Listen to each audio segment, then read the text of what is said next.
santo lugar. Me asombra que me pueda acercar para ver tu gloria y tu belleza y adorarte en intimidad. En confianza yo me puedo acercar, de tu mesa quiero participar. Todo lo que puedo hacer es postrarme y con mis labios proclamar mi paz, mi luz, mi oración. Eres tú, Jesús, mi Dios, mi amor y mi canción. Eres tú, Jesús, solo tú.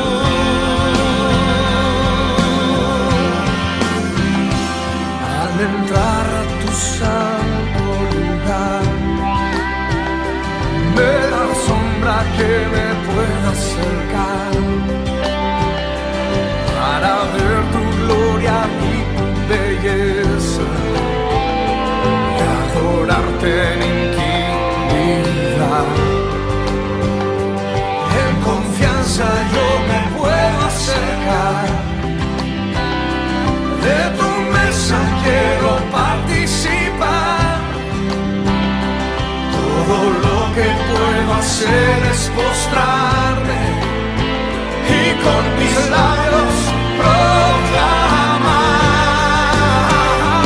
mi paz, mi luz, mi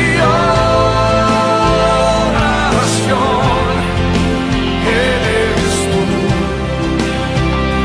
Jesús, mi Dios, mi amor y mi canción. Eres tú, Jesús, solo tú.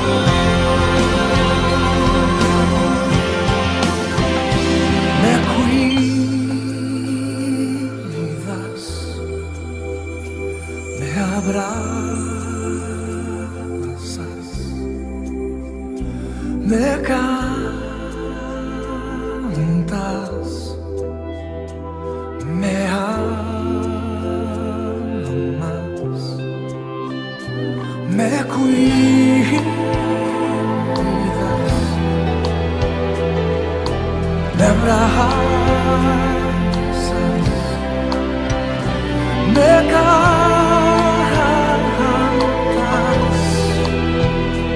me amas.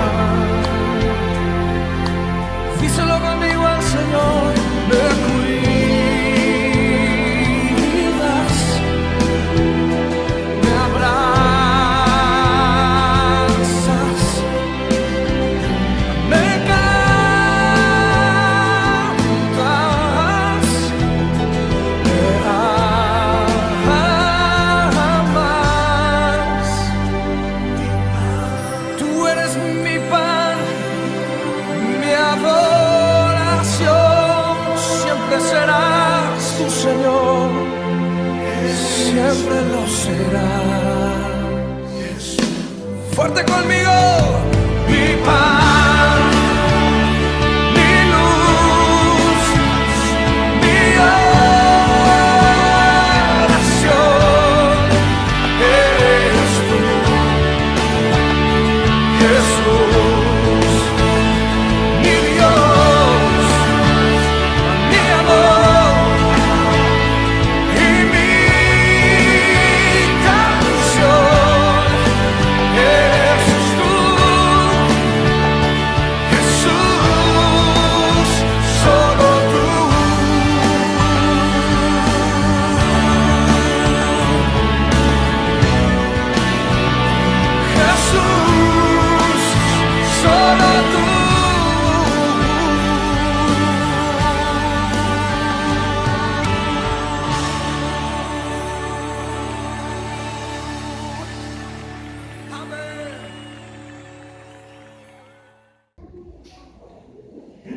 Hoy, entre comillas, porque seguimos hablando de la Biblia en los domingos venideros, y es nuestro libro de texto, la palabra de Dios. Pero es el último domingo de septiembre donde enfatizaremos y recordaremos más que nada, hermanos, algunas cosas sabidas, pero se nos olvidan, ¿no? Y que es necesario recordarlas. Así que no es que no sepamos esto, pero tenemos que recordar algunas cosas con respecto a la Biblia. Sofar hizo una pregunta a Job. En el capítulo número 11 de Job, él hizo una pregunta y que nos va a servir como introducción para hablar de la Biblia en esta mañana. Y él hizo una pregunta clave que ha servido por los siglos. En el capítulo número 11 de Job, versículo 7. Sofar le pregunta a Job: ¿descubrirás tú los secretos de Dios? ¿Llegarás a la perfección del Todopoderoso? Repito la pregunta que él hace. ¿Descubrirás tú los secretos de Dios? ¿Llegarás a la perfección del Todopoderoso? La Biblia, hermanos, nace como consecuencia de la revelación de Dios a los hombres en la historia. Y ahí, ¿qué tiene que ver la pregunta con lo que estoy diciendo? Con el versículo número 7 dice: ¿descubrirás tú los secretos de Dios? Dios se revela al hombre. Porque cuando Sofar hace esa pregunta, ¿qué significa revelación? Y revelación significa precisamente la pregunta de Sofar. Sofar, él dice: ¿descubrirás? Y revelación significa descubrir. Descubrir algo que estaba oculto. Y la Biblia nace como consecuencia. No es que nosotros hayamos descubierto a Dios, sino que Dios se reveló a nosotros. Él se mostró. Porque Dios no es un objeto de estudio. Nosotros no podemos conocer a Dios si Él no se da a conocer a nosotros, si Él no se revela, si Él no se descubre. Pero Él se descubre, Él se revela a quienes tienen interés en conocerle. Por eso la pregunta de Sofar a Job expresa esta necesidad de revelación, de que Dios se revele a su pueblo. Y vamos a conocer algo de historia solamente a modo de recordatorio, de varias cositas que nos van a refrescar la mente y la memoria en nosotros.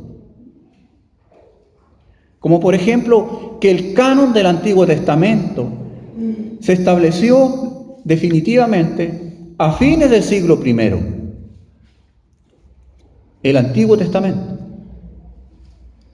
El domingo pasado hice una pregunta. Cuando hablábamos del Salmo 119, versículo 97 al 104, ¿se lo recuerda? Cuando el salmista dijo: «Oh, cuánto amo tu ley». Y la pregunta que yo hice: ¿a qué ley se refiere el salmista?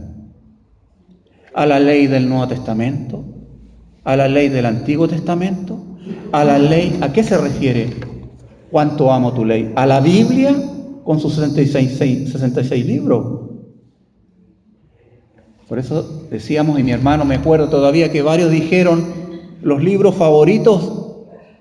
unos de otros, mi hermano, allá el libro de Romanos y otros, ¿cierto?, evangelios, que el salmista se refería a la ley, a la Torá, al Pentateuco, porque está hablando el salmista.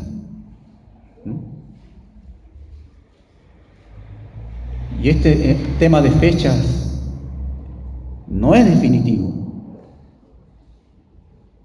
Y el canon del Antiguo Testamento, y hay un glosario que voy a compartir con ustedes, fue establecido definitivamente a partir del primer siglo, en el concilio de Gamnia, convocado por judíos rabinos en Jope, en el año 90 aproximadamente. Ese es el Antiguo Testamento. Pero el canon del Nuevo Testamento se estableció aproximadamente, tenemos que decir, a partir del siglo IV por el obispo de Alejandría, Atanasio. Estos libros para ser leídos en la adoración pública. Ahora nosotros sabemos que tenemos en nuestras manos, y yo recién me gozaba del Señor porque fui a saludar a dos adolescentes a sus asientos y me fijé lo primero que me fijé, lo que tenían en las manos.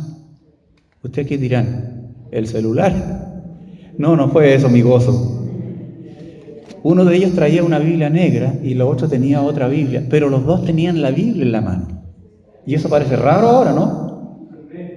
Sí, parece muy raro que los chiquillos traigan ahora la Biblia a la casa de Dios. Y eso fue el fruto de mi gozo. Pero nuestra Biblia está compuesta por ¿cuántos libros? Digámoslo a coro. La Biblia tiene 66 libros. El Antiguo Testamento tiene, digámoslo a coro, 39 libros. Estamos sumando, ¿cierto? Porque ahora le voy a preguntar al Nuevo Testamento. ¿Cuántos libros tiene el Nuevo Testamento? 27 libros. Pero la Biblia que usa la Iglesia católica, apostólica y romana no es tan así. Porque ellos incluyen, ¿qué cosa? Los libros apócrifos o deuterocanónicos, ¿ya? Pero no fueron aceptados por la tradición judeo-cristiana los libros apócrifos. La iglesia cristiana primitiva debatió, por supuesto, por mucho tiempo de incorporarlos o no incorporarlos. Finalmente no fueron parte de la Escritura. Pero eso no quiere decir que no los respeta. Los respeta, sí. Los apócrifos fueron declarados sí canónicos, pero en el Concilio de Trento y Vaticano I, en 1870, en la ciudad de Vaticano, a pesar de la oposición de los rabinos judíos, ellos incorporaron los libros apócrifos. Ahora veamos algo de un glosario. Revelación. ¿Se acuerda que le dije yo? Revelación. Descubrirás. Espero que alcancen a ver. ¿Ya? Yo no alcanzo a ver allá. Pero estaba igual que la hermana Filomena, que no encontraba sus lentes y estaban en la Biblia. ¿No? Ya. Canon, ¿cierto? Se estableció el canon, dijimos. ¿Y qué es lo que es un canon? Un canon es una regla, ¿cierto? Una regla de medida. Es un término griego que significa vara de medir. Conjunto de libros que la tradición judeo-cristiana consideró como inspirado por Dios. Se estableció el canon. Se estableció entonces, esta es la regla de medida.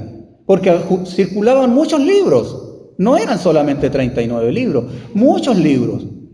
Y fue un proceso largo y muy debatido el poder establecer que son 39 libros y estos son libros inspirados y los otros no. Que los apócrifos son libros para lectura privada, pero no pública. Otra palabra que se habla es con respecto a los concilios. Y ya hablamos de concilio. ¿Y qué es lo que es un concilio? Concilio es una reunión o asamblea de autoridades religiosas efectuada para deliberar o decidir sobre materias doctrinales y de disciplina. Pero en este caso fueron desarrollados los concilios para debatir qué libros iban a ser parte del canon del Antiguo Testamento y luego Nuevo Testamento. Ahora, apócrifo. ¿Qué significa la palabra apócrifos? Escondidos. Mientras la palabra deuterocanónico significa segundo canon. Los apócrifos o deuterocanónicos fueron escritos originalmente en el tiempo entre el Antiguo y el Nuevo Testamento, y ahí doy el listado de los libros llamados apócrifos. Los libros son Primera y Segunda de Esdras, Tobías, Judith, Sabiduría de Salomón, Eclesiástico, Baruch, la carta a Jeremías, Oración de Manasés, Primera y Segunda de Macabeos y adiciones a los libros bíblicos de Esther y también de Daniel. Son los libros que la Iglesia Católica Romana también incorporó a su Biblia. Ahora, Jerónimo es un personaje muy importante en la historia, un hombre erudito. A propósito, estamos hablando de la Biblia. ¿Qué significa la palabra Biblia? La palabra Biblia significa en griego biblos y es una colección de libros. Y en el siglo V, Jerónimo, considerado como uno de los grandes eruditos de la literatura cristiana, encargado por el Papa Dámaso I, reunió los libros y en el Concilio de Roma, en el año 382 de la era cristiana, y de esa forma la Biblia fue traducida del griego al latín. ¿Sabe por qué? Porque el latín fue prácticamente ganando terreno y era como la lengua más hablada, incluso casi por 1000 años. Entonces era necesario la traducción a la lengua por la cual las personas hablaban. Por eso es tan necesario, hermanos, las traducciones han ocurrido por muchos siglos, el traducir la palabra de Dios, y es tan necesario las traducciones. Entonces, esta fue la tarea de Jerónimo, que él tradujo al latín la Biblia llamada la Vúlgata, ¿no? Y que es interesante porque la Vúlgata fue parte hasta el día de hoy para la Iglesia Católica Romana, ¿no? Es como para ellos la adoptaron, la versión única y auténtica y oficial para ellos, la Vúlgata. Entonces, por eso es tan importante el trabajo que desarrolló Jerónimo, un trabajo acucioso de largo aliento. La Biblia es comparada como un verdadero rompecabezas. Nosotros tenemos el privilegio de tenerla en nuestras manos, pero aquí hubo concilio, hubieron guerra, hubieron muertes, hubieron gente quemadas, ¿no? Pero nosotros tenemos el privilegio de tenerla ahora. Una gran historia. Es comparado como un rompecabezas. No sé si usted ha tenido algún rompecabezas. Yo he armado rompecabezas también hasta de 10.000 piezas, a lo mejor usted más. Pero ¿sabe lo que es frustrante? que me demoraba un mes en armar un rompecabezas. ¿Y qué es lo que es frustrante? Porque yo quería luego enmarcar ese rompecabezas y colocarlo, y después de varios meses de poder, que a ratos lo podía desarrollar en tiempos libres, y luego enmarcar ese rompecabezas y colocarlo en la pared de mi habitación. Pero lo frustrante era que me faltaba, ¿qué cosa? Una pieza. Y no es lo mismo dibujarla y colocarla ahí, ¿cierto? La Biblia es como un gran rompecabezas, pero la pieza más importante es Jesucristo. Y sin Jesucristo, la Biblia no tiene sentido. Hebreos, capítulo 1, versículo 1 al 3, dice lo siguiente: Dios, habiendo hablado muchas veces y de muchas maneras en otro tiempo a los padres por los profetas. Nótese lo que se está diciendo. Dios, habiendo hablado muchas veces y de muchas maneras en otro tiempo a los padres por profetas, en los postreros días nos ha hablado por el Hijo, a quien constituyó heredero de todo y por quien asimismo hizo el universo, el cual, siendo el resplandor de su gloria y la imagen misma de su sustancia, y quien sustenta todas las cosas con la palabra de su poder, habiendo efectuado la purificación de nuestros pecados por medio de sí mismo, se sentó a la diestra de la majestad en las alturas. Y ahí dice, habiendo hablado de muchas formas, de muchas maneras, cómo Dios se reveló a su pueblo. La Biblia no responde a todas las interrogantes, estimados hermanos, pero sí las más importantes. Por ejemplo, ¿cuáles? En ella encontramos el plan redentor de Dios en la persona de Jesús, que ya hemos hablado. En la palabra de Dios encontramos, y ya hemos hablado 3 meses respecto al Espíritu Santo. Está claro. La familia espiritual, que es la iglesia, las sagradas escrituras. Tal vez no responde a muchas cosas, pero sí este es el núcleo, lo central de la palabra de Dios. Ahora, ¿qué significa inspiración? Porque la Biblia fue inspirada por Dios, ¿cierto? Los autores fueron inspirados por Dios. ¿Y qué significa la palabra inspiración? Veamos. Literalmente, la palabra inspiración significa que fue respirada por Dios. Entonces, los escritores sagrados no actuaron por iniciativa propia, sino que fueron inspirados. Dios respiró sobre ellos lo que tenían que escribir. Por supuesto, considerando su humanidad, porque el Señor no los anuló. Con respecto a esto, existen algunas teorías respecto a la inspiración. Por ejemplo, la primera teoría es la intuición general. ¿Qué significa la teoría de la intuición general? ¿Cómo escribieron los autores la palabra de Dios? Algunos piensan que los autores escribieron por su inteligencia humana que Dios les dio. ¿Será así? La segunda teoría, iluminación general, que ellos escribieron a su propio criterio en la selección de palabras, pero en una cooperación mutua entre Dios y el hombre. Y lo tercero, la tercera teoría, es la teoría del dictado mecánico. ¿Qué significa eso? Que el ser humano fue un hombre pasivo, como si Dios le dictara una grabadora, lo sentó ahí y él escribió literalmente lo que Dios le hablaba a sus oídos. O sea que Dios le habló y el hombre simplemente tomó nota.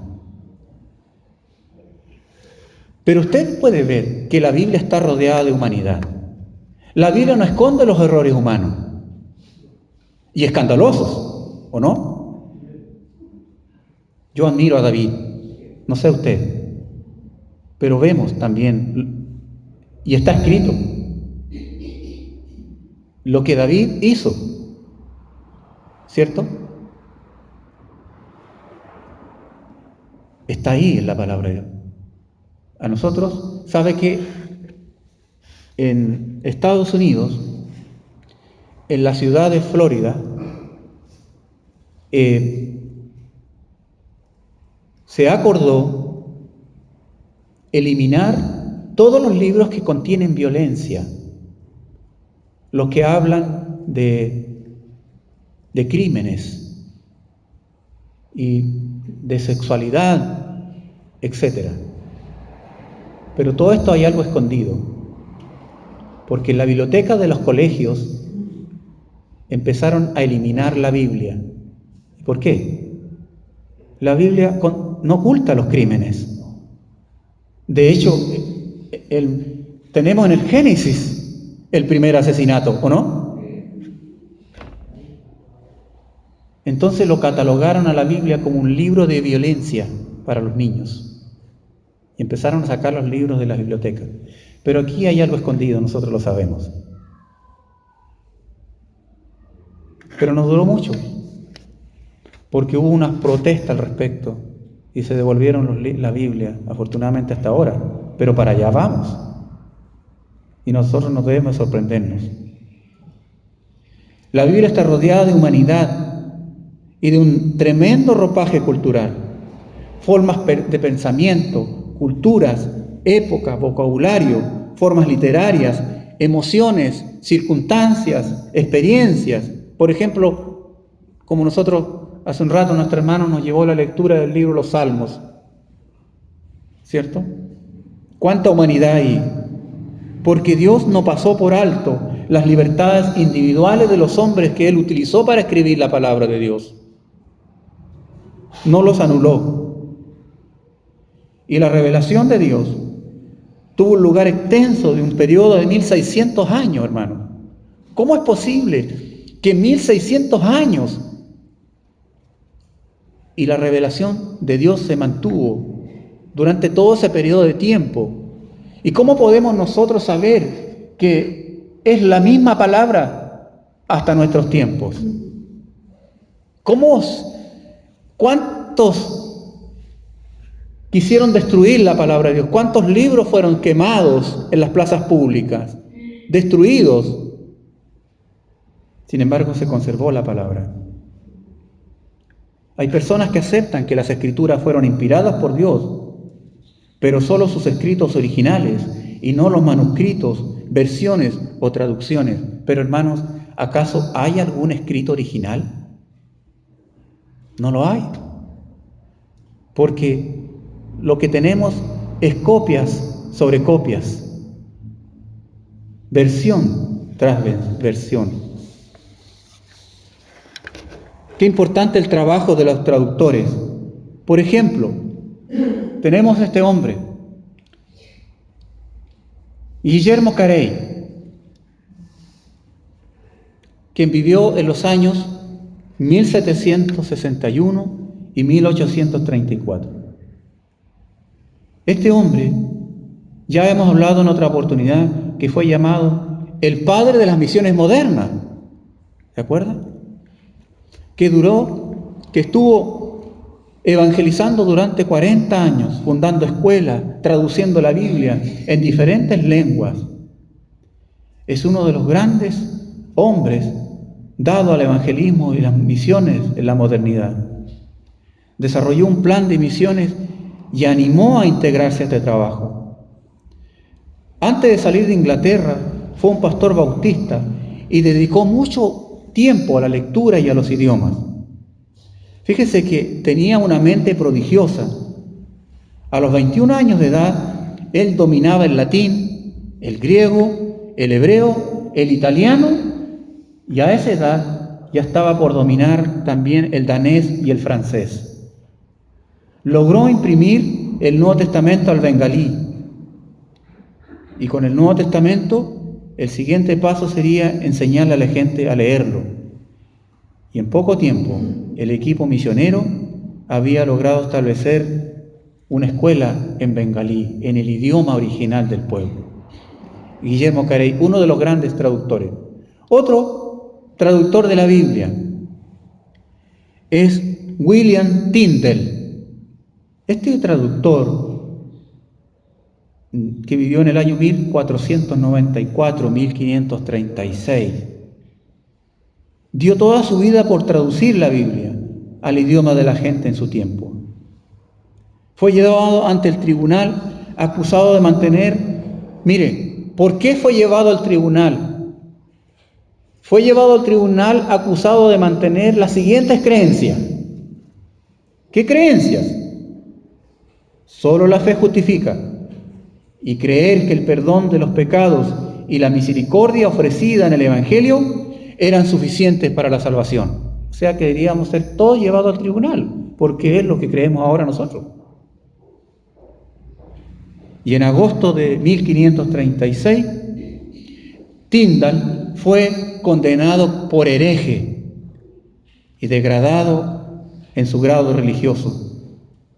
Bueno, como él no se arrepintió de su herejía, sino que todo lo contrario, él antes de morir oró: Señor, abre los ojos al rey de Inglaterra.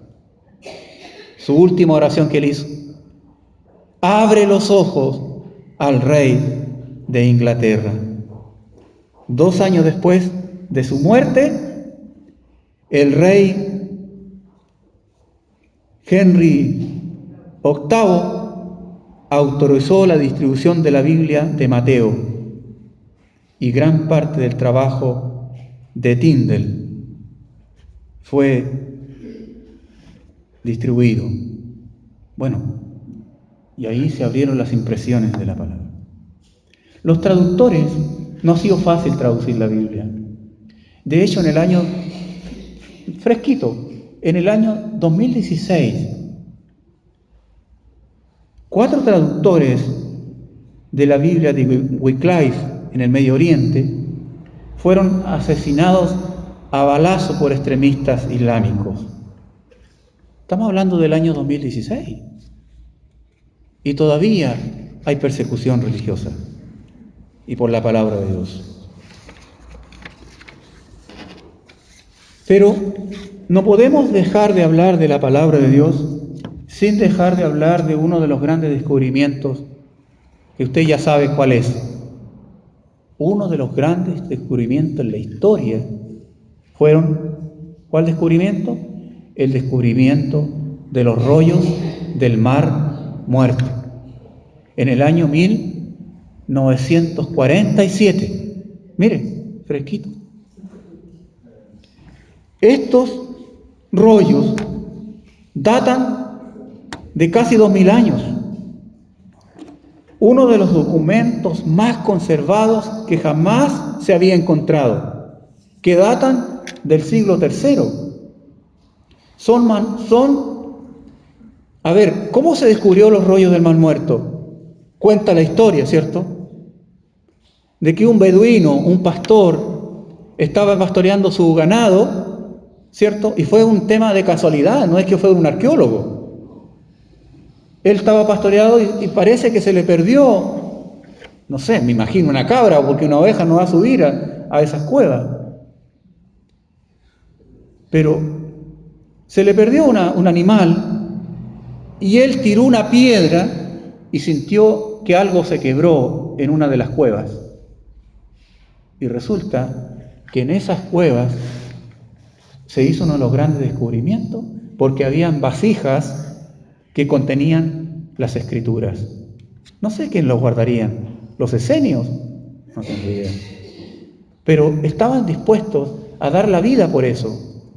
Y se descubrieron en 11 cuevas. Posteriormente, después de ese descubrimiento, uno de los más grandes descubrimientos de la historia. Por ejemplo, un rollo completo del libro de Isaías.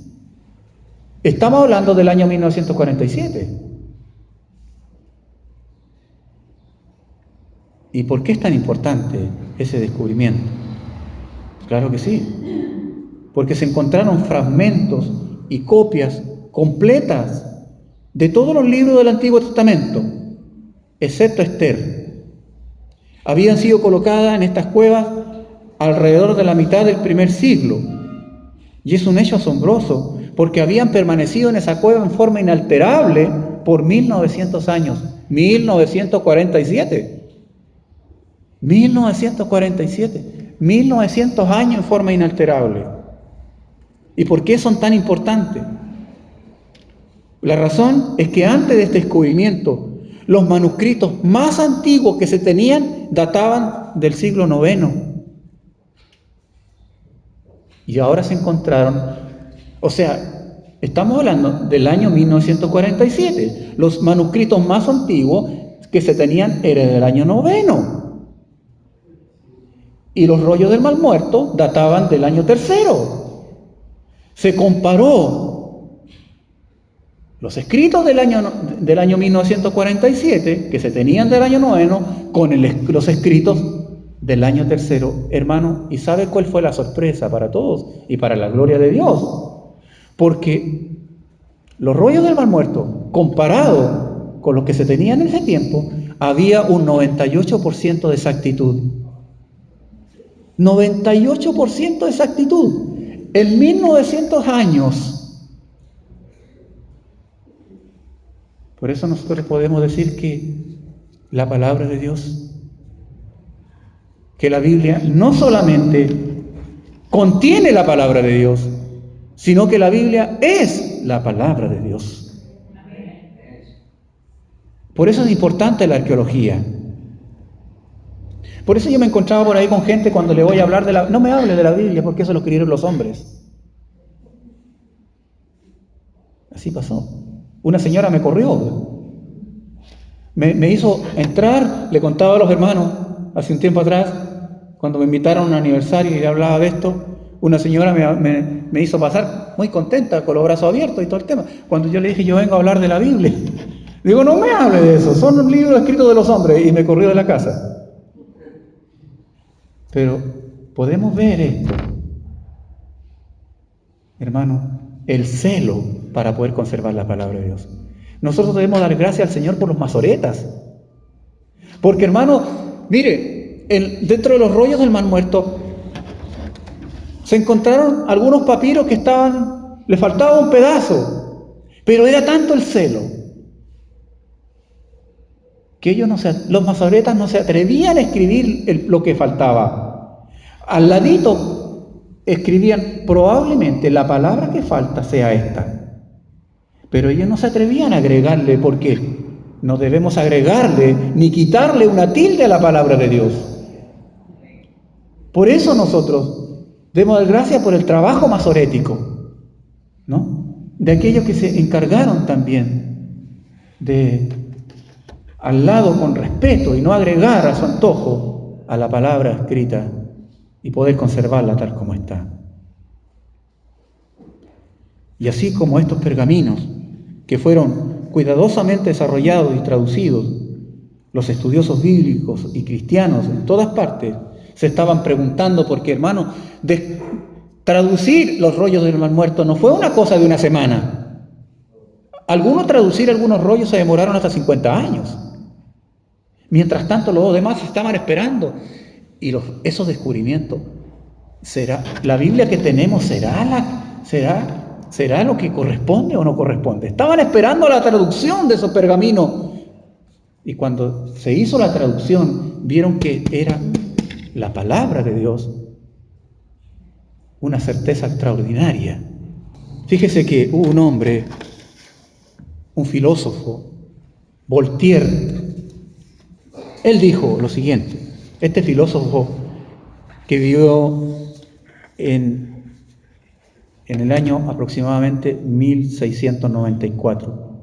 Él era enemigo de la Biblia. Y él dijo lo siguiente: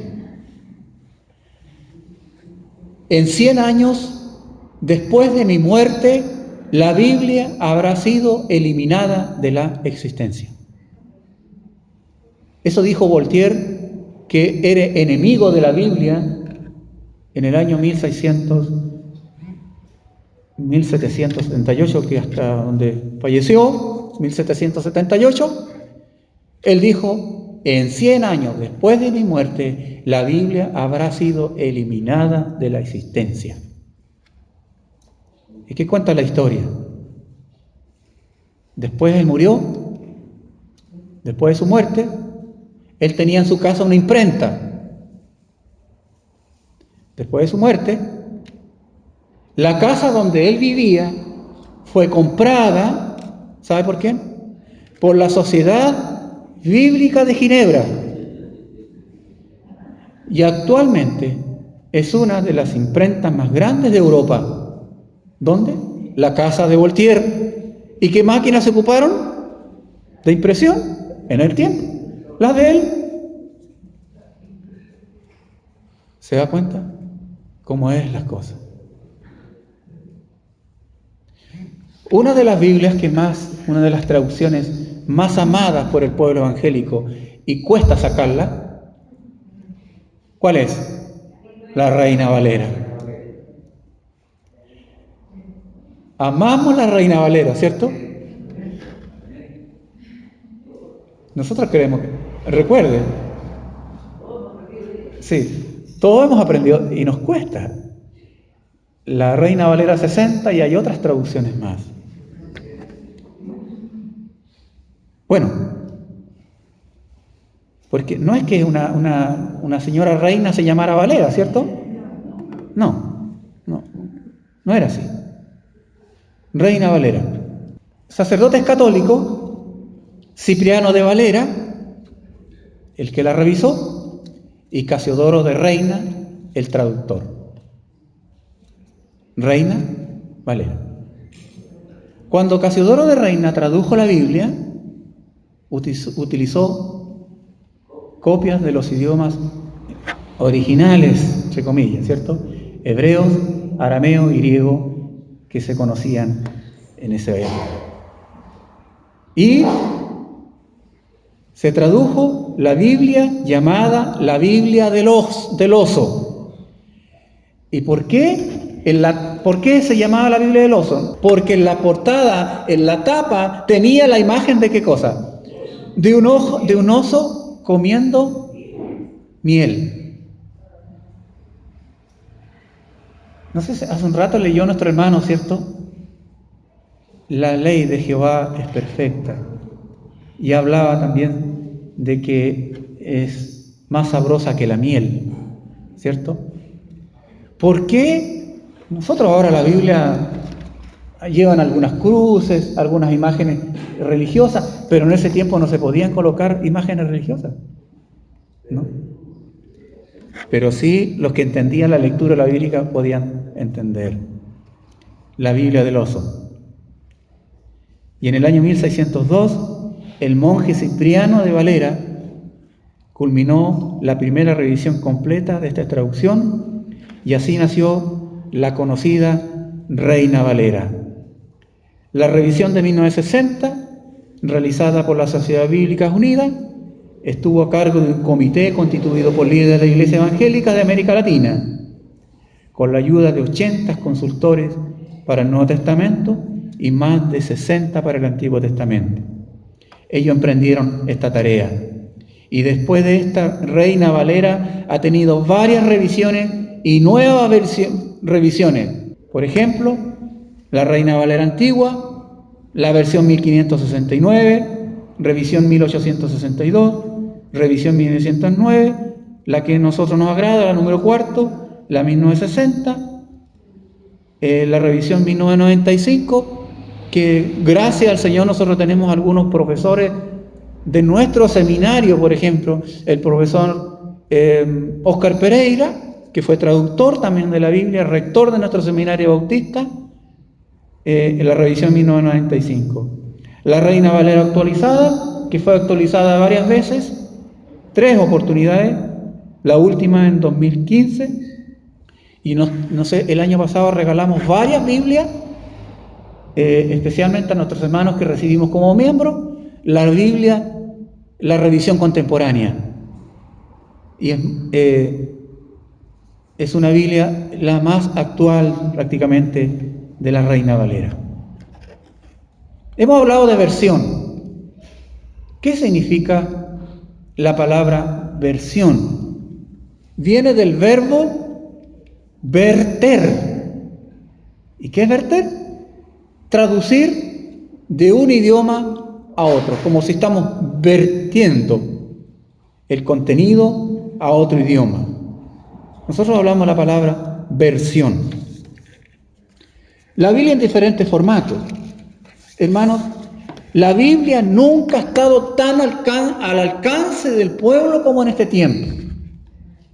Tenemos la Biblia en tablet, en el celular, también en audio. O sea que usted también puede estar cocinando. Es que no tengo tiempo, pastor, para leer la Biblia.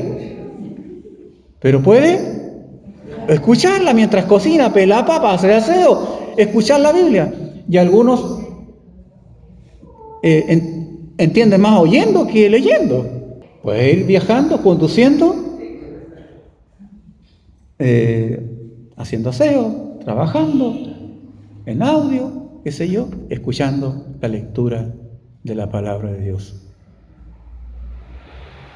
También está la Biblia en braille, que es un sistema de lectura y escritura táctil, pensada en las personas, ¿cierto?, no videntes. Este sistema fue ideado por el francés Louis Braille a mediados del siglo XIX, quien se quedó ciego por accidente en el taller de su padre e inventó este sistema Braille, ¿cierto? Forma táctil también. Ahora le pregunto a usted en forma personal, ¿cuál es el valor que tiene para usted la Biblia? ¿Qué valor tiene para usted la Biblia? ¿Qué concepto tiene la Biblia? ¿Cuál es su texto favorito de la Biblia? Los Salmos, dice mi hermano. ¿Hay un texto favorito? La verdad cuesta, ¿cierto? Decir un texto favorito. Muchos, varios. Si bien es cierto, la Biblia es un verdadero tesoro, debemos leerla con devoción y en espíritu de oración. Sin embargo, tenemos que tener cuidado de convertirla en una bibliolatría. No podemos estar adorando la Biblia. Nosotros tenemos que adorar al Dios de la Biblia, a la pieza central de la Biblia, Jesucristo. ¿No? Eso sí, no podemos tratar la Biblia como el Corán, como lo usan los islamitas, ¿cierto? No. El teólogo Emil Brunner, este teólogo suizo, dijo al respecto de lo que estoy diciendo: algunos rechazan al Papa de Roma, pero convierten la Biblia en un papa de papel.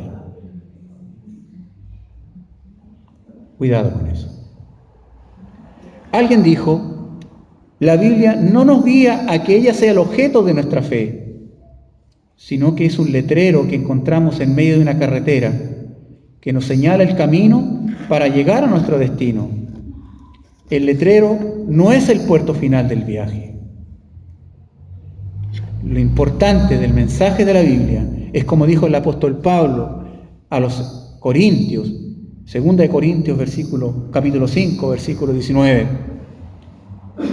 ¿Qué dijo Pablo? Que en Cristo Dios estaba reconciliando al mundo consigo mismo, no tomándole en cuenta sus pecados y encargándolo a nosotros, ¿qué cosa?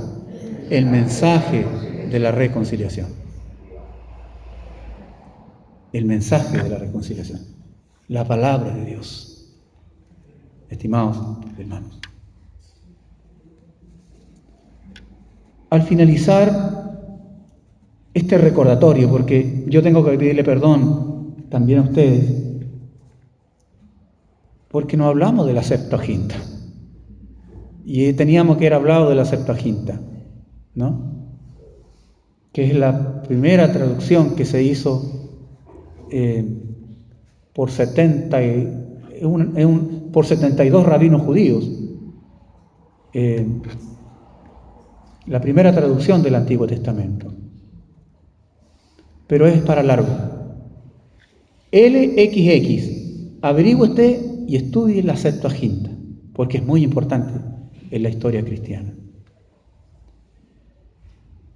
Pero con todo esto, hermanos, es animarles a leer las Escrituras,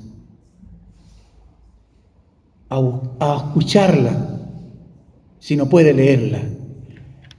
Hermano, no hay mejor regalo que regalar una Biblia, una palabra de Dios. Y sabe que la Biblia, no sé, pero esta Biblia yo la tengo ya varios años, no me acuerdo cuántos. 18 años la tengo, ¿no? A lo mejor usted la tiene más. ¿Cuánto dura una Biblia, no? Es una inversión, ¿no? Nosotros gastamos en cualquier otra cosa, pero en una Biblia. Hay Biblias hermosas. Hace unos días compré una Biblia y alguien puede decir, pero ¡tan cara! Nosotros lo encontramos. Para la Biblia es caro, pero cuando conocemos la historia, cómo llegó a nuestras manos, no lo es. Y una Biblia dura mucho tiempo. Yo debo reconocer que la Biblia, no sé, se me ha ido achicando la letra. De 18 años la Biblia se ha ido achicando la letra. No sé qué le ha pasado. Pero también recordaba ayer, pero si hay Biblias con letras grandes. ¿Ah? También hay Biblias con letras grandes. Les animo a invertir en una Biblia, porque tener una Biblia es inversión. Yo sé que ustedes tienen Biblia favorita, ¿cierto? Yo tengo varias Biblias, pero tengo una Biblia favorita y tú tienes la tuya. ¿Sabe qué? Mi Biblia se me hizo pedazo la tapa, porque esta no es mi Biblia favorita, es otra. Y esa la tengo lleno de masoretas, como verdadero estudio bíblico. Se me hizo pedazo la Biblia tanto escudriñarla. La mandé a colocar tapa a una imprenta. Le dije, por favor, colóquele tapa y colóquele mi nombre, porque también se puede hacer a eso. Y le colocaron mi nombre. En la tarde, cuando la fui a buscar, solamente se me olvidó decirle algo al caballero de la imprenta. ¿Qué ven ustedes? Muy bonita estaba la Biblia, con tapa dura, mi nombre brillante, Santa Biblia. El único problema que me olvidé decirle de qué color.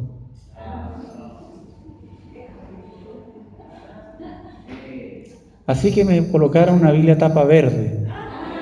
Y cuando andaba con la Biblia, los compañeros de seminario me decían, así que te convertiste en testigo de Jehová ahora.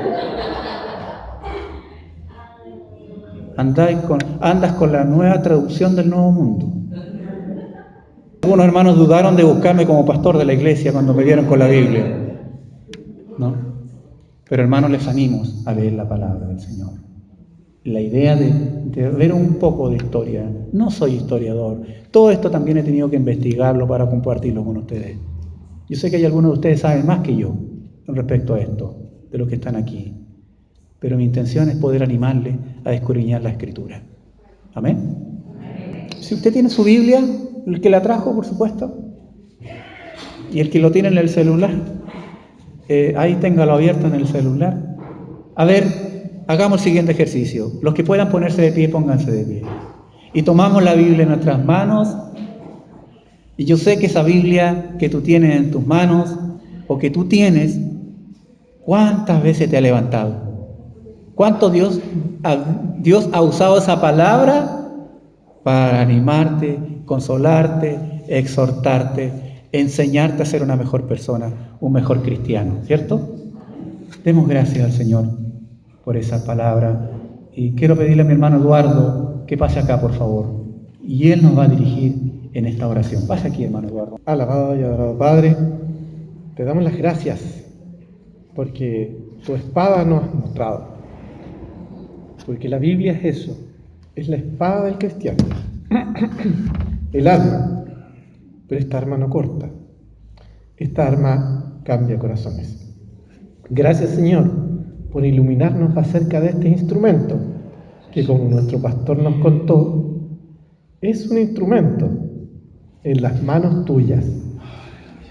De ti depende, hermano mío, hermana mía, de que sea una espada filosa o una espada sin filo.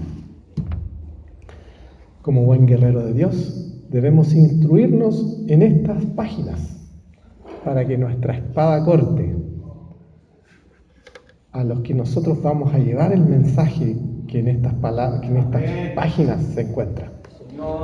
Gracias, Señor, por iluminar nuestro camino, porque nos tienes reunidos para escuchar y entender tu palabra. Gracias, Señor, porque nos iluminas y nos das el privilegio de aprender aún más acerca de ti.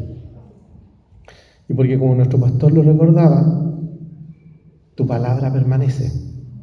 Y al que no crea, las evidencias científicas están de que tu palabra ha permanecido por lo menos un 98% de fidedigna a través del tiempo. Para que el que no crea, crea. Gracias, Señor, porque tú siempre estás con nosotros. Haz que nuestros corazones sean tierra fértil para que tu palabra se siembre en ella y crezca como debe ser, fuerte y vibrante, porque es tu palabra, Señor. Te damos las gracias porque siempre inspiras la voz de nuestro pastor. Esto te lo agradecemos en el dulce nombre de nuestro Señor Jesucristo. Amén.